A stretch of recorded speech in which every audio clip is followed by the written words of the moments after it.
The Ries Report with Al and Laura Ries.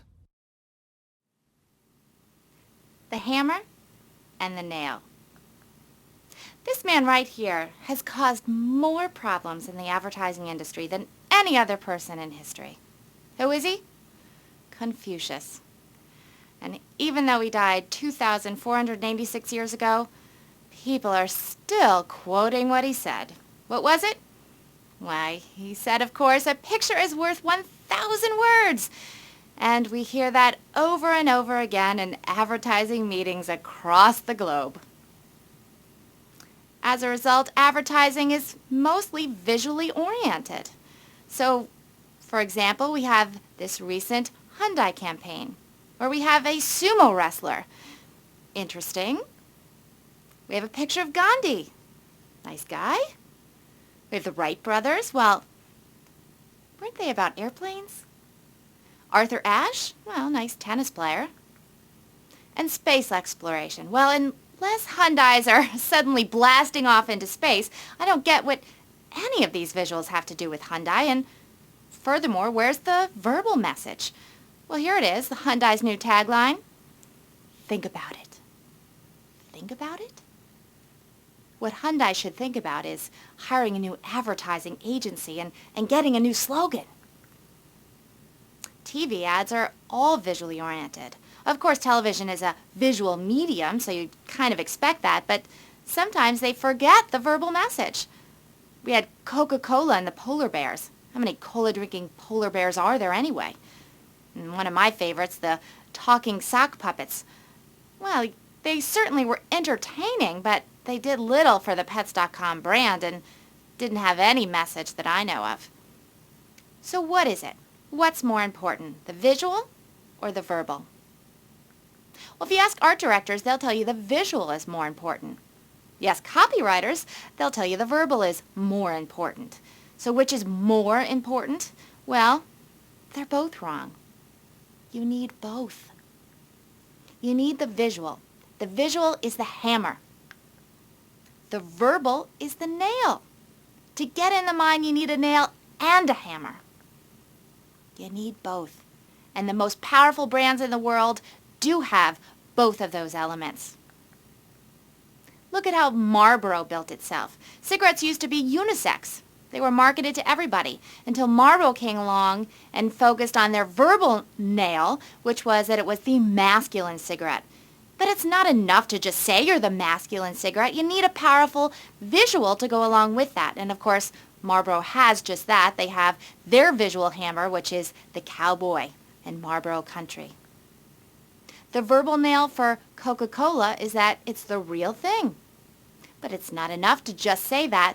They have also a very powerful visual in their visual hammer, and that's the curves of a Coke bottle. Unique, different, memorable, gets your attention. And while we don't have many bottles anymore, they brilliantly put the drawing of a bottle on the cans and even on the plastic cups you get at a fast food restaurant. Good move, Coke. The verbal nail for Mercedes-Benz, well, Mercedes owns prestige in the mind. But it's not enough to just have prestige. They have also their visual hammer, which is the wonderful Mercedes grille that is very noticeable and very desirable. The verbal nail Rolex is the prestige watch. Of course, they charge $5,000, way more than anybody else, and gain that position first in the mind for that. But it's not enough to just be expensive. That visual hammer for the Rolex is the watch band. Very noticeable. And interestingly enough, well, everybody's copied that wristband today, but it doesn't matter because people look at that and say, hey, that's an imitation Rolex. The verbal nail for BMW, it's the ultimate driving machine. Lovely. Their visual hammer, well, driving. Winding roads, courses, they do an excellent job in both TV and print, illustrating their visual hammer.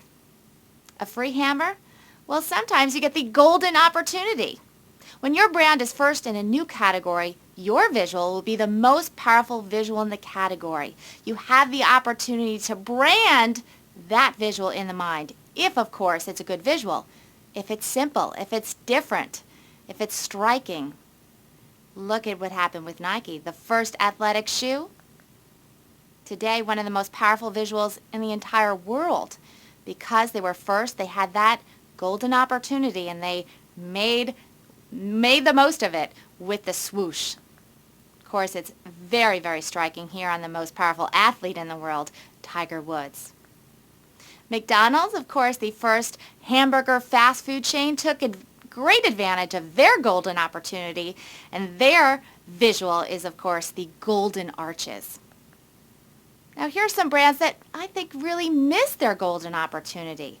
While they have great brands, like here we have iPod, they don't have a visual to go along with it. They don't have the band of a Rolex that long-term everyone's going to look like an iPod, but where's their visual difference? Another missed opportunity is the Prius. Again, great success because they're the first hybrid car in the mind, but they don't have that striking visual difference. It's just an ordinary logo. Same thing with Scion. Again, targeted at youth, Scion has been a big success. But where's the visual difference? Eventually, everyone's going to copy these crazy boxy car designs. What's going to distinguish Scion from all the others? Another missed golden opportunity. To build a powerful brand, you need the nail, you need the verbal, and you need the hammer. You need the visual. You need both. You need them both to work together, and then you will have brand success. I'm Laura Ries, and this has been the Ries Report.